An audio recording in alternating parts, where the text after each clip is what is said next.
أعوذ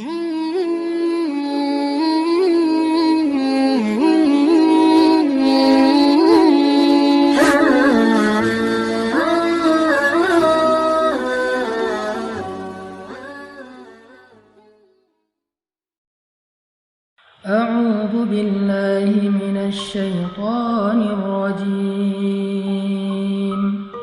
بسم الله الرحمن الرحيم.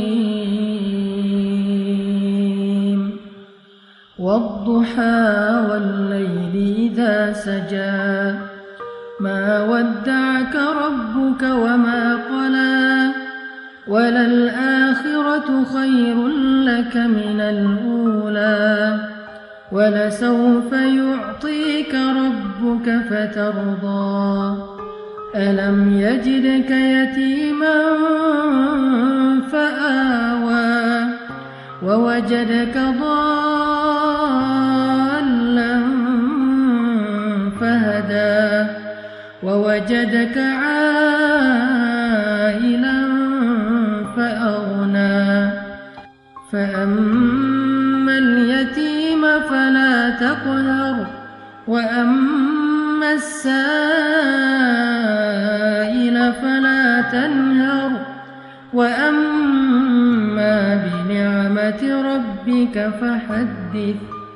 صدق الله العظيم. Teman-teman yang dirahmati Allah Subhanahu wa taala, surat Ad-Duha ini adalah bisa dibilang kayak japrian dari Allah buat kita. Kenapa saya bilang japrian? Karena kalimat di dalam surat Ad-Duha itu personal banget. Allah kayak lagi ngomong dengan satu orang hambanya. Makanya kalau misalnya teman-teman lagi baca surat Ad-Duha, cobalah teman-teman rasain kita tuh lagi baca sebuah japrian dari Allah yang khusus buat kita. Jadi ketika Allah ngomong kamu di dalam surat Ad-Duha itu, kamu di situ adalah saya. Kamu di situ adalah teman-teman. Kamu di situ adalah kita yang sedang membaca surat Ad-Duha, bukan orang lain. Makanya Allah gunakan kata kamu. Seperti kalimat ma wadda'aka rabbuka wa ma qala. Walal akhiratu khairul laka minal ula, dan seterusnya. Tuhanmu, mu di situ adalah saya, kita. Tidak pernah benci kepada engkau wahai hambaku. Engkau di situ adalah kita, saya. Apalagi meninggalkanmu. Sesungguhnya akhirat lebih baik bagimu nanti daripada dunia. Jadi semua kata kamu, baik dalam bentuk berita maupun perintah atau larangan di dalam surat Ad-Duha, itu adalah kalimat japrian dari Allah untuk kita. Sehingga ketika kita membaca surat Ad-Duha di malam hari, saat tahajud, apalagi ketika lagi sholat, maka coba teman-teman hayati, coba teman-teman rasakan kalau Allah lagi ngomong berdua dengan teman-teman. Itu rahasia dari tadabbur surat Ad-Duha. Coba rasakan Allah tuh lagi ngomong berdua dengan teman-teman. Allah tuh lagi japri khusus ke nomor teleponnya teman-teman. Allah tuh lagi pengen menghibur teman-teman yang sedang sedih. Allah tuh lagi pengen menghibur kita yang sedang galau. Allah tuh lagi pengen menghibur kita yang sedang terluka. Allah tuh pengen menghibur kita yang sedang lemah dan merasa gak berdaya. Coba rasakan betapa indahnya kita dihibur oleh Allah. Kita dihibur oleh zat pemilik langit dan bumi.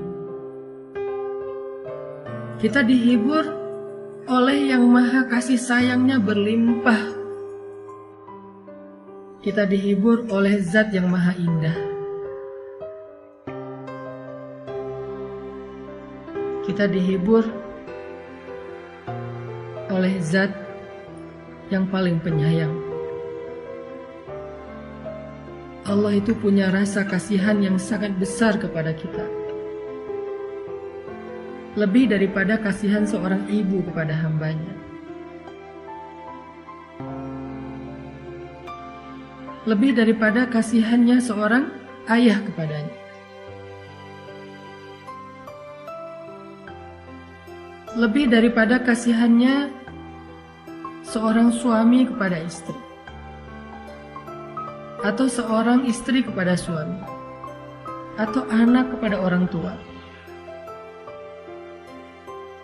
Coba rasakan ketika membaca surat Ad-Duha, Allah lagi bicara dengan kita sendiri, bukan dengan orang lain. Ini bukan ayat broadcast, ini ayat japrian. Makanya Allah tidak mengatakan kalimat ya ayyuhalladzina amanu. Kalau ya ayyuhalladzina amanu itu ayat broadcast.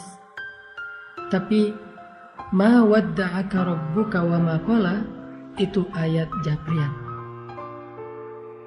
Jadi coba kita rasain kalau Allah itu lagi ngejapri kita, teman-teman.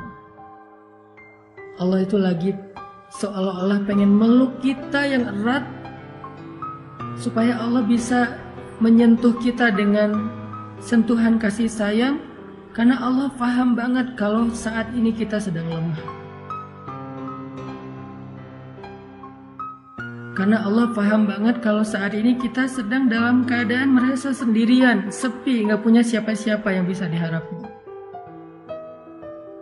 Karena Allah tahu banget, ngerasa banget gimana yang kita rasain hari ini, bahwa kita itu merasa sedang kecewa. Makanya Allah pengen bicara berdua dengan kita. Itulah perasaan Nabi ketika ayat ini turun, teman-teman. Perasaan kehilangan, perasaan takut, perasaan bingung, perasaan galau, perasaan lemah, perasaan kecewa, sedih. Perasaan-perasaan itu benar-benar mengganggu Nabi sekian hari. Nabi seperti orang yang kehilangan ayah, ibu, istri, anak, pasangan sekaligus, sehingga beliau menjadi bingung harus kemana. Setiap hari bayangin, Nabi setiap hari naik ke bukit yang ada di kota Mekah, memandang ke langit pengen ngadu sama Allah. Nabi itu pengen ngadu sama Allah, ya Allah saya punya banyak masalah, kemana engkau ya Allah? Ya Allah saya punya banyak masalah, kemana Jibril? Nunggu lama di atas bukit, Jibril gak turun. Akhirnya Nabi pulang ke rumah. Besok balik lagi, ngadu lagi, manggil. Turun lagi dari bukit tanpa bertemu dengan Jibril.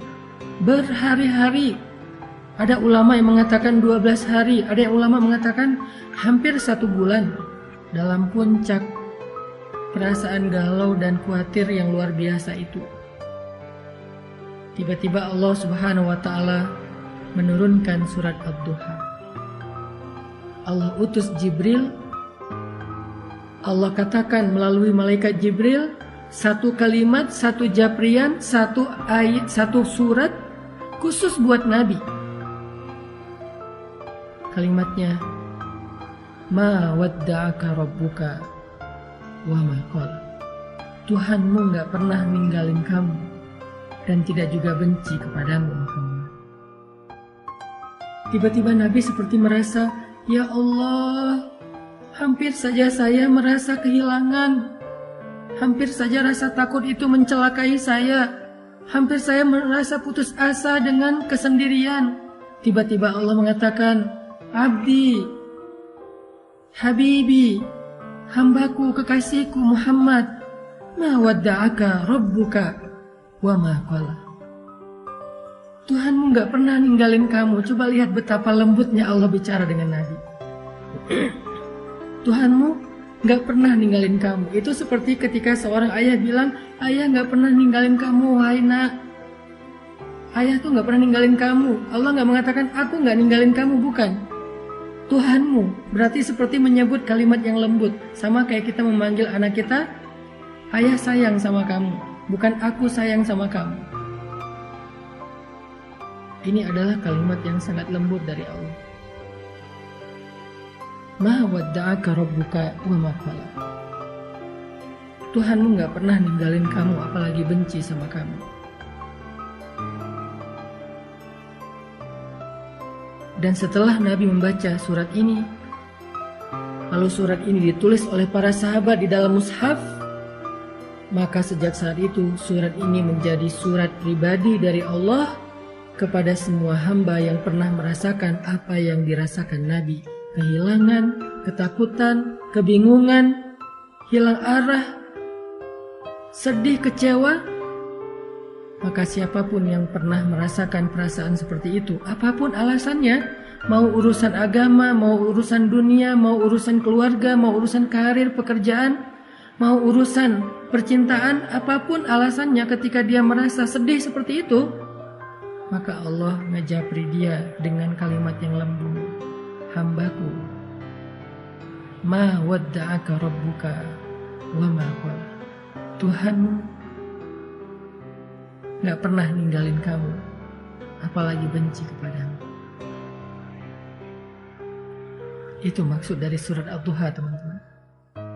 Coba teman-teman nanti setelah ini kalau baca surat Ad-Duha di rumah, kalau perlu hafal surat itu karena tidak terlalu panjang untuk kita baca di dalam sholat. Setelah tahu artinya, baca dulu terjemahannya, hafal terjemahannya, nanti baca di dalam sholat ketika lagi sedih. Sholat yang gak ada yang ganggu kita, sholat sunnah, terutama sholat tahajud. Gak apa-apa baca surat ini di waktu tahajud, karena Allah bersumpah dengan waktu malam apabila telah sunyi, bukan hanya waktu duha. Kita baca, kita hayati, Allah lagi ngomong sama kita. Allah lagi pengen menenangkan dan menghibur hati kita yang sedih. Ma wadda'aka rabbuka wa ma qala.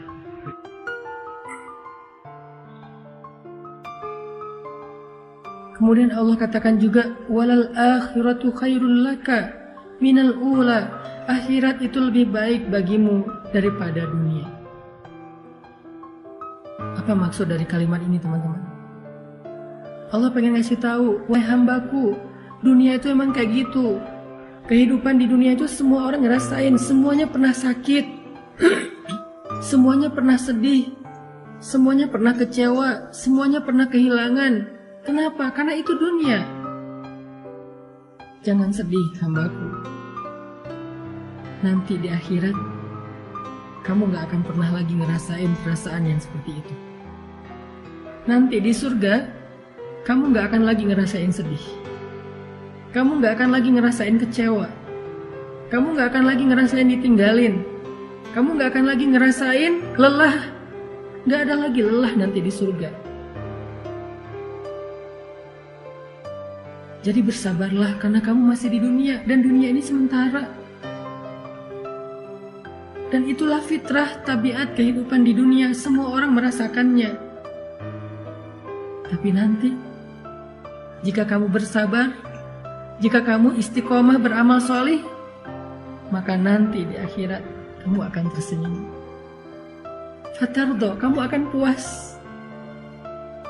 Kamu akan bersenang, bersuka cita. Kamu akan ceria, happy. Kamu gak akan lagi merasa lelah. Tapi nanti di akhirat, sabar. Allah menghibur kita. Seperti seorang suami bilang ke istrinya, "Mah, sabar ya. Nanti kalau mama udah ngelewatin ujian ini, kita jalan-jalan yuk. Nanti kita jalan-jalan yuk ke Indonesia Timur.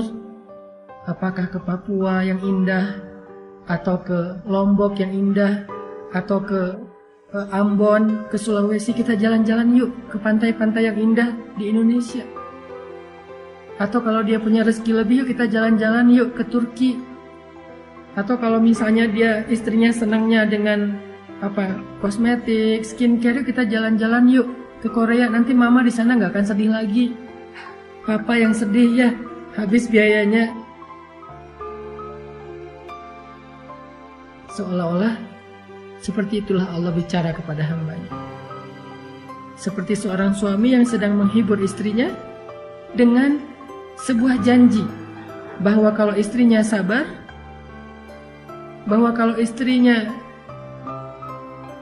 tabah, nanti akan diajak jalan-jalan, nanti akan diajak bersenang-senang sebagai hadiah dari suami kepada istri.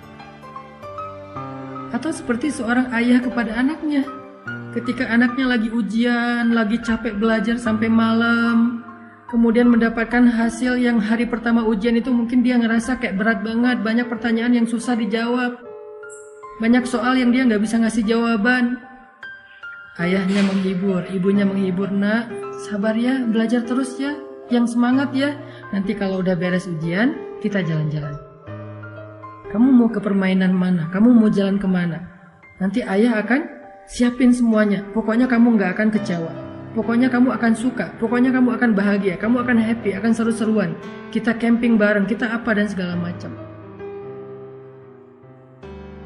Allah lagi menghibur kita dengan kalimat walal akhiratu khairul laka minal ula. Hambaku, dunia emang kayak gini, sabar ya. Nanti di akhirat kamu akan puas. Kamu gak akan ngerasain lagi yang kayak gini-gini nih.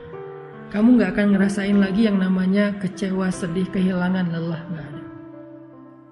Sehingga ketika kita membaca kalimat walal akhiratu khairul laka minal ula, cobalah membacanya seolah-olah Allah lagi berbisik di telinga kita, ngasih tahu surga itu indah. Surga itu memuaskan. Surga itu apa aja ada. Nanti di sana kamu gak akan sedih lagi. Nanti di sana kamu gak akan lelah lagi. Semuanya dilayani. Kamu hanya bilang apa, mau apa. Ya Allah, saya mau makan ini. Seketika itu juga Allah akan berikan kepada kita dengan pelayan-pelayan yang sangat banyak. Rasakan seolah-olah Allah lagi berbisik di telinga kita bahwa kalau kita bisa melalui ujian ini dengan sabar,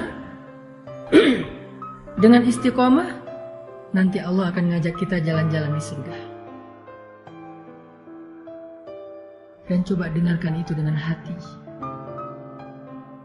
Karena hanya hati yang mendengarkan dengan iman, dengan yakin, akan terhibur dengan kalimat akhirat lebih baik daripada dunia dan engkau akan ridha.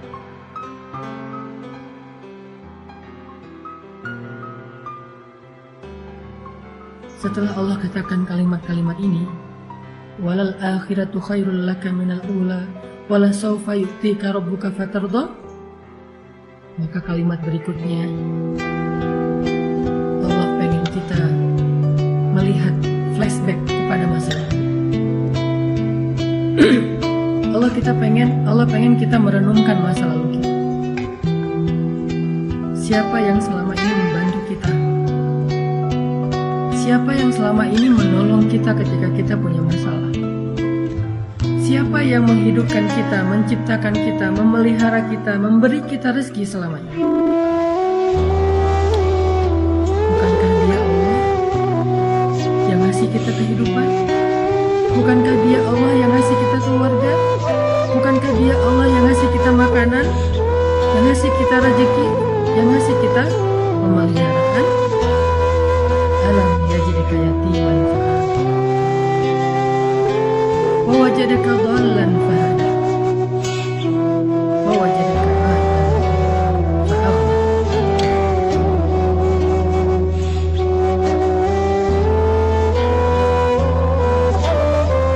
Dia yang selama ini memberikan kepada kita banyak kebaikan. Saat kita sendiri, Dia memberi kita keluarga. Saat kita dalam keadaan bingung, Dia memberi kita ide, gagasan, petunjuk, ilmu. Saat kita dalam keadaan lapar, tidak punya pakaian dan tempat tinggal, Dia beri kita kecukupan selama ini. Dan itu menjadi bukti bahwa Dia nggak pernah ninggalin kita, apalagi benci sama kita.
amma as-sa'il fala tanhar wa amma bi ni'mati rabbika fahaddits. Apa maksudnya? Maksudnya, jangan berhenti berbuat baik. Jangan berhenti untuk menjadi orang yang bermanfaat. Kalau kamu kecewa karena berbuat baik, ada Allah, teruslah berbuat baik. Kalau kamu merasa lelah untuk berbuat baik, ada Allah, teruslah berbuat baik.